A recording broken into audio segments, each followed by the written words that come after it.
और इसी बीच बड़ी खबर आपको बता दें, रूस के कजान में बिल्डिंग पर ड्रोन अटैक हुआ है। ड्रोन टकराने के बाद बिल्डिंग में आग भी लग गई। रूस के कजान में 9/11 जैसा हमला हुआ है। बहुमंजिली इमारत बताई जा रही है जिससे ड्रोन टकराया है। तो ये देखिए तस्वीरें भी आपको दिखा रहे हैं, 9/11 जैसा अटैक। ये ड्रोन आता हुआ आपको नजर आ रहा है और बिल्डिंग जहां पर वो ड्रोन घुस गया और उसके बाद उस बिल्डिंग में आग लग गई। धुएं का गुबार निकलता हुआ नजर आ रहा है। रूस का कजान है ये, जहां पर एक बार फिर से ड्रोन अटैक हुआ है। 9/11 जैसा हमला यहां पर किया गया है। ड्रोन सीधे आकर बिल्डिंग में घुस जाता है, उसके बाद वहां एक धमाका होता है। धमाके के साथ आग और आग की लपटों के साथ धुएं का गुबार यहां पर दिखाई। ये देखिए किस तरीके से ड्रोन दूर से आता है और एक बिल्डिंग में वहां पर घुस जाता है। एक धमाके के साथ आग की लपटें और धुएं का गुबार वहां पर नजर आता है। तस्वीरें इस वक्त हम आपको दिखा रहे हैं। ये रूस का कजान है जहां पर कैसे बिल्डिंग पर अटैक किया जाता है, ड्रोन अटैक किया जाता है।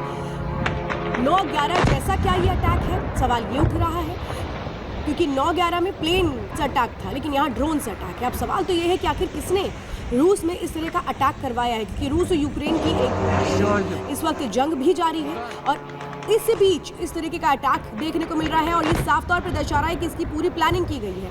रूस, जहां पर आप अंदाजा लगाइए कि सिक्योरिटी सिस्टम बहुत ज़बरदस्त है, वहां पर जो सिक्योरिटी है उसको भी कैसे नहीं पता लग पाया, क्योंकि ड्रोन जो कम हाइट पर उड़ाया गया और उस रेंज में वो क्या नहीं आ पाया जहां पर ये भापा जा पाए कि क्या सिक्योरिटी में कोई सेंध लगाने की कोशिश कर रहा है। क्योंकि रूस इसके लिए जाना जाता है, अपनी उस सिक्योरिटी सिस्टम्स के लिए जाना जाता है जहां पर अगर ड्रोन आता भी है कहीं पर तो उसकी भनक वो सिस्टम लगा लेते हैं। लेकिन यहाँ पर साफ तौर पे क्या ड्रोन से इसीलिए हमला किया गया कि लो हाइट पर ये होते हैं और कई बार रडार में नहीं आ पाते हैं। लेकिन जिस बिल्डिंग पर अटैक किया गया है, इस बिल्डिंग के बारे में भी हम समझेंगे कि आखिर यहाँ पर कौन लोग रहते थे, ये बिल्डिंग किस तरीके की थी और एक तरह से क्या रूस को ये संदेश देने की कोशिश की जा रही है कि उसके घर में घुसकर भी कैसे हमला हो सकता है और रूस देखता रह गया है। ये तस्वीरें फिलहाल इस वक्त हम दिखा रहे हैं, ये रूस के कजान की तस्वीरें हैं जहां पर ड्रोन से अटैक किया गया है। अब ये ड्रोन अटैक किसने करवाया है, ये ड्रोन आया कैसे, क्योंकि ये ड्रोन कहीं से ऑपरेट हो रहा है, वो ऑपरेट करने वाला कौन है, ये ड्रोन क्या रूस के बाहर से लाया गया है खास तौर पे इस हमले के लिए, तो फिर रूस को ये पता कैसे नहीं लग पाया, या रूस के अंदर ही अब लोग ऐसे बैठ गए हैं जो रूस के खिलाफ और रूस पर ही हमला कर रहे हैं। ये कई सवाल उठ खड़े हुए हैं इस ड्रोन हमले के साथ। तो ये तस्वीरें आपको दिखा रहे हैं, 2 तस्वीरों के जरिए आप देख सकते हैं। इससे पहले भी एक बार इसी तरीके का हमला किया गया था और तब भी ये सवाल खड़े हो रहे थे कि आखिर यह हमला कैसे हो गया। रूस जो इतना सजग रहता है उसके बावजूद भी इस तरीके से हमला हुआ है। और एक बार फिर से आपको ये तस्वीरें दिखा रहे हैं, ये देखिए तस्वीरों के जरिए आप देख सकते हैं ये हमला किया गया है, प्लान्ड वे में ये पूरा हमला किया गया है। 9/11 जैसा हमला है। रूस के कजान शहर में ड्रोन से एक हमला किया गया है और इस एक बहुमंजिला इमारत है जिसको निशाना बनाया गया है, जिसका वीडियो हम आपको दिखा रहे हैं। 2 वीडियो के जरिए आप देख सकते हैं, दूर से ड्रोन आता है और बिल्डिंग में घुस जाता है। तो ये हमला 24 घंटे में 20 ड्रोन अटैक हुए हैं। अंदाजा लगाइए किस तरह से जो रूस है उस पर अब एक के बाद एक हमले करके क्या रूस को एक तरह से हिलाने की कोशिश की जा रही है, क्योंकि रूस जो सबको पूरी दुनिया में एक तरह से कहें कि खुद को सुपर शक्ति मानता है और खुद को सुपर शक्ति बनाने की उसकी कोशिश होती रही है, तो क्या इसी को चैलेंज किया जा रहा है। आप अंदाजा लगाइए कि अगर 24 घंटे के अंदर 20 ड्रोन अटैक हो रहे हैं तो ये बहुत बड़ी बात है। ये ड्रोन आए कैसे, क्योंकि ये ड्रोन कहीं बाहर से नहीं उड़ाए जा सकते हैं, ये रूस के अंदर ही होंगे, यानी इसको ऑपरेट करने वाला भी रूस के अंदर बैठा है। तो क्या रूस के अंदर बैठकर ही अब रूस के खिलाफ एक बड़ी साजिश रची जा रही है।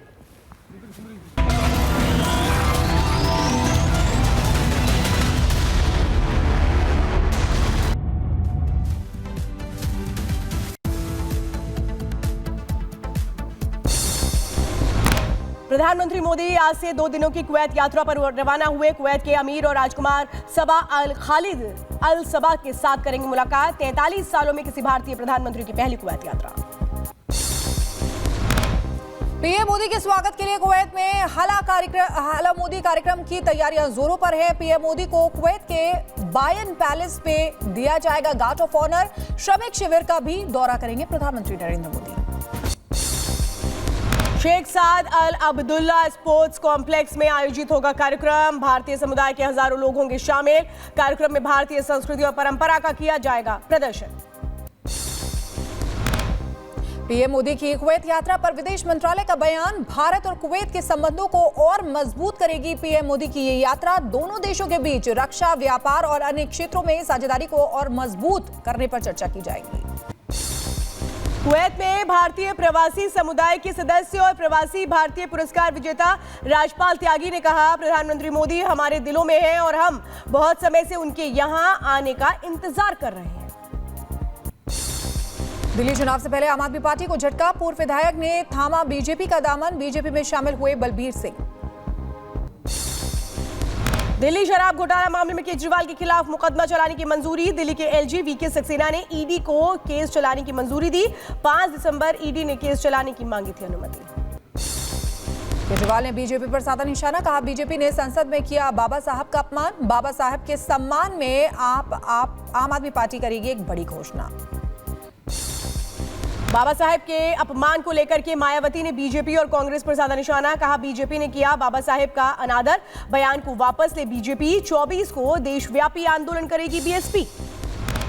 बाबा साहेब अंबेडकर पर हो रही राजनीति को लेकर ओम प्रकाश राजभर ने कांग्रेस पर कसा तंज, कहा कांग्रेस ने अंबेडकर को धोखा दिया मगर पीएम ने बाबा साहेब के सपने को पूरा किया। बाबा साहेब डॉक्टर अंबेडकर जी के संविधान की धज्जी किसने उड़ाई थी? संविधान को दरकिनार करके इमरजेंसी कांग्रेस ने लगाई। लाखों लोगों को जेल में डाल दिया, पत्रकारों को जेल में डाल दिया, किसी को बोलने का अधिकार नहीं दिया। ये किसने किया था? ये कांग्रेस ने किया था। 23 दिसंबर को प्रयागराज दौरे पर जाएंगे सीएम योगी। महाकुंभ कार्यों का जायजा लेंगे, अधिकारियों के साथ करेंगे बैठक। पटियाला में हाई वोल्टेज ड्रामा देखने को मिला। खाली उम्मीदवार सुखविंदर मिंटा पेट्रोल की बोतल लेकर डीएलएफ कॉलोनी में पानी की टंकी पर चढ़े। नगर निगम चुनाव में बूथ कैप्चरिंग का आरोप लगाया। बांग्लादेश में हिंदू मंदिरों पर हमला जारी। कट्टरपंथियों ने 2 दिन में 3 मंदिरों में की तोड़फोड़। श्री श्री राधा गोविंद मंदिर में 7 मूर्तियों को किया गया खंडित। बांग्लादेश में हिंदुओं पर हो रहे अत्याचार को लेकर बोले आचार्य सत्येंद्र दास, कहा बांग्लादेश में जब से परिवर्तन हुआ है तब से खराब हुई स्थिति। हिंदू समुदाय को बचाने के लिए सरकार से संज्ञान लेने को कहा। यही तब है सरकार को जब यह संज्ञान ले और सरकार उठाए और उनको बचाने के लिए तभी वो बचेंगे, नहीं तो बांग्लादेश से पाकिस्तान के जैसे होता है। संभल में एएसआई की टीम का दूसरा दिन। कई जगहों पर एएसआई का सर्वे। टीम ने कल्की मंदिर के कृष्ण कूप का सर्वे किया। पूरा मंदिर के अंदर ली फोटो। ये स्टेट आर्कियोलॉजी की टीम थी और इन्होंने कूप देखा है। उसका काल निर्धारण किया जाना है, प्राचीन कूप है, उसी के लिए हम से। संभल में थमने का नाम नहीं ले रहा है बिजली चोरी का मामला। बर के पिता पर भी लगा बिजली विभाग के अधिकारियों को धमकाने का आरोप। नहीं कर सकते हम अपनी बात जो आपको बता रहे हैं, हमारी डिफेंस ही है। अगर इसको कोई हमारी बात मानेगा तो ये सब चीज़ें खत्म हो जाएंगी। इस तरह की कोई बात है ही नहीं जिस तरह की वो बता रहे हैं। यूपी के मेरठ में 1982 के दंगों के बाद से बंद पड़े महादेव मंदिर में अब भी लगे ताले।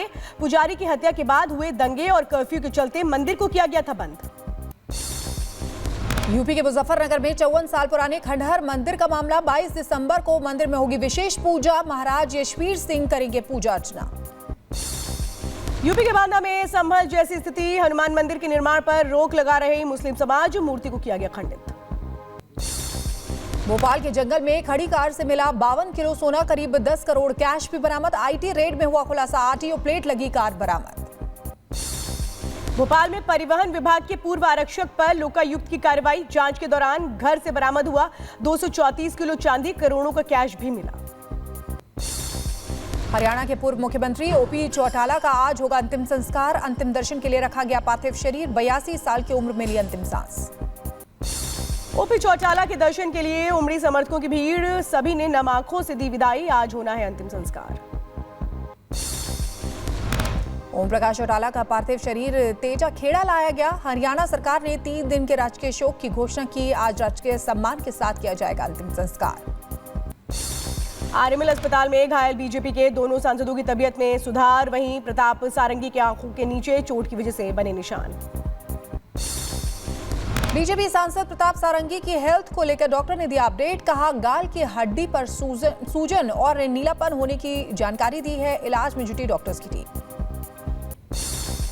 एक्सरे जो आपको बताया, हो सकता है उसमें सीटी भी करा, सो we'll also show them to the eye department because कोई आई के पीछे इंजरी ना हुई है। दिल्ली में घुसपैठियों के खिलाफ एक्शन तेज। रोहिंग्या के बाद बांग्लादेशी घुसपैठियों की होगी पहचान। एसजी के आदेश पर एमसीडी चलाएगी अभियान। त्रिपुरा के खोवाई में 2 नाबालिग समेत 6 बांग्लादेशी नागरिकों को किया गया गिरफ्तार। पुलिस ने मिली सूचना पर एक गेस्ट हाउस पर छापा मारा था। शुभेंदु अधिकारी ने वीडियो ट्वीट किया है।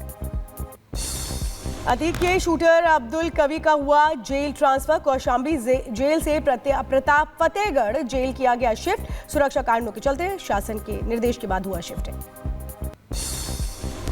विराट कोहली के बार और पब को नोटिस। नियमों के उल्लंघन पर बीपीएमपी ने जारी किया नोटिस। सामाजिक कार्यकर्ता वेंकटेश ने नगर निगम में दर्ज कराई शिकायत। महाकुंभ को लेकर के जोरों पर तैयारियां। आग जैसी स्थितियों को नियंत्रित करने के लिए फायर रोबोट और अन्य आधुनिक उपकरणों का किया जा रहा है इस्तेमाल। एमसीडी स्कूलों में शिक्षा विभाग को अहम निर्देश। एडमिशन देते समय अवैध बांग्लादेशी प्रवासियों की पहचान करने को कहा गया।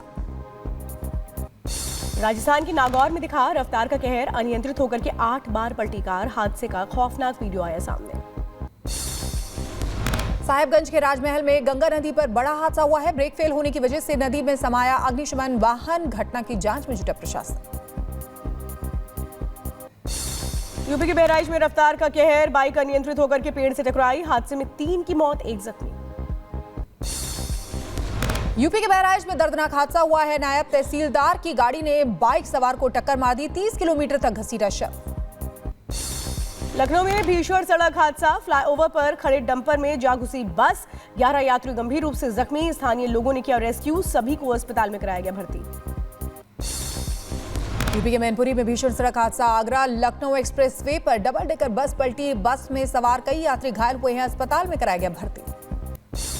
एमपी के देवास में हुआ हादसा। एक मकान में लगी भीषण आग। हादसे में 4 लोगों की मौत की खबर। मृतकों में पति, पत्नी और बच्चे शामिल। आग लगने की सूचना मिलने के बाद घटनास्थल पर पहुंचा दमकल विभाग। कड़ी मशक्कत के बाद आग पर काबू पाया गया। फिलहाल आग लगने की वजह का खुलासा नहीं हुआ है। तेलंगाना में एक बिल्डिंग की 4थी और 5वीं मंजिल में लगी आग। फायर ब्रिगेड की टीम ने आग पर पाया काबू। हादसे में किसी के भी हताहत होने की खबर नहीं। यूपी के जौनपुर में बदमाशों के हौसले बुलंद है। सेल्समैन से 20,000 रुपए लेकर फरार हो गया। मामले की जांच में जुटी पुलिस। पंजाब के अमृतसर में अज्ञात हमलावरों ने एक गाड़ी पर फायरिंग की। गोलीबारी में बार बार बचा युवक। कांग्रेस नेता दरविंदर सिंह ने की हमले की जांच की मांग। यूपी के बुलंदशहर में पुलिस और बदमाशों के बीच मुठभेड़ हुई है। गोलीबारी के दौरान घायल हुआ बदमाश। पकड़े गए आरोपी के कब्जे से हथियार बरामद। यूपी के मथुरा में पुलिस और स्वाट टीम ने संयुक्त रूप से की कार्रवाई। गोलीबारी के दौरान 25,000 का इनामी बदमाश जख्मी। आरोपी के कब्जे में अवैध हथियार बरामद।